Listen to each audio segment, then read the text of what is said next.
Rangers တွေထဲမှာအငယ်ဆုံးဖြစ်တဲ့အလစ်စာကတက္ကသိုလ်တက်နေရတော့ဖြစ်ပြီးဒီနေ့လေသူ့ရဲ့ archaeology အတန်းနဲ့လေးလာခီထွက်ရမှာဖြစ်ပါတယ်။ White Tiger ရဲ့စက္ကန့်သူပြီးပြဿနာတွေကိုကိုပိုင်အစွမ်းအစားနဲ့အလွယ်လေးဖြေရှင်းနိုင်တဲ့သူမကလေးလာခီမှလည်းတခုခုထူးခြားနေရကိုတတိထားမိလိုက်ပါတယ်။လွန်ခဲ့တဲ့နှစ်တန်းပေါင်း100ကျော်လောက်လို့ထင်ရတဲ့ကြောက်ပြရုပ်ချင်းတစ်ခုကနေစင်အော်တန်ထွက်လာတာကိုအလစ်စာကရှာတွေ့သွားတဲ့အချိန် Master Orc ကလည်းအစွမ်းအားကိုခန်းစားမိလိုက်ပါတယ်။သူရှာတွေ့ခဲ့တာက Ranger ခပ်ပတ်ကောင်းတဲ့တူနီယာကြောင့် Animarian ကိုပြန်ရောက်တဲ့အချိန် Princess Sheila ကိုပြောပြလိုက်တော့အဲ့နေရာကိုသွားကြည့်ဖို့ဆုံးဖြတ်လိုက်ကြပါတယ်။သူတို့ထွက်လာတဲ့အချိန်မှာပဲကားဘိန်းတစ်ခုကလမ်းပေါ်မှာတောင်းကျမ်းနေပြီးထုံးစံအတိုင်းအဲ့လိုပြဿနာကိုမှတကူးတကလိုက်ရှာနေတဲ့ Toxica တို့ကလည်း Master Orc ရဲ့အမှုတော်ကိုထမ်းဖို့လာရောက်သိမ်းသွင်းကြပါတယ်။ Animarian မှာကလည်း Rangers 3ယောက်ပဲကြံခဲ့တာကြောင့်သူတို့ကြီးပဲရင်ဆိုင်မှုထွက်လာခဲ့ကြပေမဲ့ကားဘိန်းမိတ်ဆာကထင်တမ်းအထက်အင်အားကြီးနေလို့မရှုမလခံလိုက်ကြရပါတယ်။မင်းသမီးရှေ့လာကဘာပေါ်ကိုရောက်နေပြီလို့လည်းသတင်းရထားတာကြောင့်ကားဘိန်းအောက်ကသူ့ကိုဖမ်းမှုထွက်လာခဲ့ပြီးအဖွဲ့သားမစုံတဲ့ Rangers 2ယောက်လက်ကနေအလွယ်တကူပဲလူယူလို့ရသွားခဲ့တာဖြစ်ပါတယ်။မင်းသမီးရှေ့လာပါသွားတာကြောင့် Rangers တွေလည်းနောက်ကနေအသေးအတန်လိုက်ခဲ့ကြပေမဲ့ခြေချင်းပြေးလိုက်ရတာဖြစ်နေတဲ့အတွက်လုံးဝမမိပဲလွတ်သွားခဲ့ပါတယ်။ဒါပေမဲ့ Animarian က Wine Sauce တွေကဆင်းလာကြပြီးသူတို့စီကို service cycle တွေအဖြစ်ရောက်လာတာကြောင့်အားလုံးအတွက်အဆင်ပြေသွားပြီမဲ့တဘဝလုံးတောထဲမှာပဲနေတာရဲ့ Cold ကတော့ cycle ကိုစောင့်ကြောက်ထိုင်စီးနေလို့တိုင်ပန်းနေရပြန်ပြီဖြစ်ပါတယ်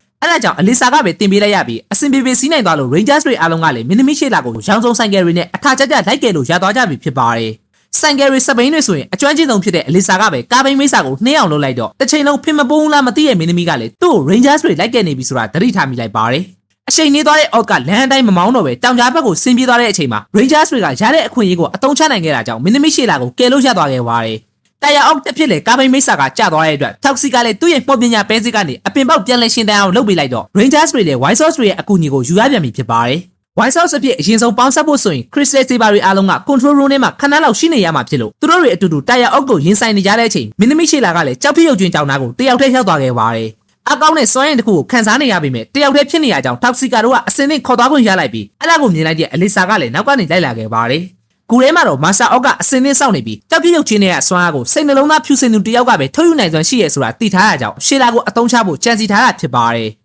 Master Orc ရဲ့စွမ်းအားကိုပိတ်စဝတ်စုံတဲ့လူဆောင်ကောက်တယောက်တည်းကတော့ရှင်လို့မရတဲ့အပြင်မင်းသမီးရှေလာကလည်းသူစိတ်ပိုင်ရင်တောင်မှအဲစွမ်းအားကိုထုတ်ယူပေးလို့မရပဲအထဲမှာရှိနေတဲ့ White Sauce ကသူ့ရဲ့ပိုင်ရှင်ကိုကိုယ်တိုင်ရွေးချယ်နိုင်မှာဖြစ်တဲ့အကြောင်းပြပြလိုက်ပါတယ်။အဲ့လိုရွေးချယ်ခြင်းခံရတဲ့သူကလွတ်မြောက်အောင်လုပ်ပေးနိုင်တာမို့လို့ Master Orc ကလည်းသူမစားရတဲ့အမဲတဲနဲ့ပတ်ပစ်လိုက်ပါတယ်။တောင်တစ်ခုလုံးကတုံခါနေရကြောင်း Toxica တို့လည်းရှေလာနဲ့အလစ်စာကိုအဲ့အတိုင်းထားခဲ့လိုက်ကြပြီးကြံနေတဲ့ Rangers တွေကလည်း၄ယောက်ထဲနဲ့ရန်သူကိုရင်မဆိုင်နိုင်ပဲဖြစ်နေကြပါတယ်။အမှန်အသားကဖျက်ဆီးခံလိုက်ရပြီမဲ့စင်အော်တန်ကိုကြားနေရတဲ့အလစ်စာကအနာကတ်သွားတော့လက်ထဲကိုအစမ်းရောင် crystal တစ်လုံးကအလိုတယောက်ရောက်လာခဲ့ပါတယ်။ White Sauce ရဲ့ရွေးချယ်ခံလိုက်ရတဲ့အလစ်စာနဲ့ Rangers အသွင်ပြန်ပြောင်းလိုက်ပြီးရဲ့နောက် Crystal Saber နဲ့ဆင့်ခေါ်လိုက်တဲ့အချိန်တောင်တန်ရန်ထဲမှာနှစ်ပေါင်းများစွာရှင်းနေခဲ့တဲ့ Elephant Sword ကထွက်ပေါ်လာခဲ့ပါတယ်။ချက်ချင်းတာယာအောက်ကိုပါပြေးတိုက်လိုက်ပြီး Rangers ရဲ့ Mega Sword အတွက် Elephant Hammer ရှိအဖြစ်ပေါင်းဆက်လိုက်ပါတယ်။ပြီးရင်နောက် Elephant Sword Cyclone တိုက်ကွက်နဲ့အထိနာအောင်ထပ်ချလိုက်ပြီး Finishing အကွက်အသစ်နဲ့ပါမိတ်ဆာကောင်ကိုရေစက်ချပေးလိုက်ပါတယ်။အဲ့ဒီစားကြောင့်ပဲ White Sauce တွေက Animarian မှာရှိတဲ့9ကောင်အပြင်နောက်ထပ်လည်းရှိသေးရဲ့ဆိုတာကိုသိသွားကြပြီးလွန်ခဲ့တဲ့နှစ်ပေါင်းများစွာတုန်းကအဲ့လိုတာရဲတရိတ်ဆန်တွေရှိခဲ့ကြပေမဲ့ကဘာပေါ်ကိုရောက်လာတဲ့ Orc တွေနဲ့တိုက်ခိုက်ပြီးရဲ့နောက်မှာ Animarian ကို9ကောင်ပဲပြန်ပါလာတာဖြစ်တဲ့အကြောင်းရှေလာကပြောပြလိုက်ပါတယ်။အဲ့ဒါကြောင့်ကဘာပေါ်မှာကြံခဲ့တဲ့အခုလိုတခြား White Sauce တွေရှင်းနေနိုင်တဲ့အကြောင်းစဉ်းစားမိလိုက်ကြပြီးဆိုင်ကယ်မစီးဘူးတဲ့ရန်ကုန်သားလေးခိုးကလည်းအဲ့ဒီကစလို့ကလိစရာအလုပ်တစ်ခုပေါ်လာခဲ့ပြီဖြစ်ပါတယ်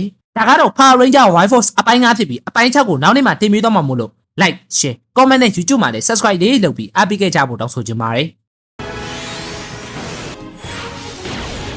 Brother က Facebook ကပဲဖြစ်ဖြစ် YouTube ကပဲဖြစ်ဖြစ်ဒီဗီဒီယိုကြည့်နေရဆိုရင်ကျွန်တော်အတွက်အနည်းဆုံးတော့ like တစ်ချက်နဲ့ comment တစ်ခုခုအဆင်ပြေရလေးမှန်းငယ်ပေးဖို့တောင်းဆိုချင်ပါတယ်။သဘောကျရင်တော့ share လေးနဲ့ပါကူညီသွားလို့ရပါတယ်။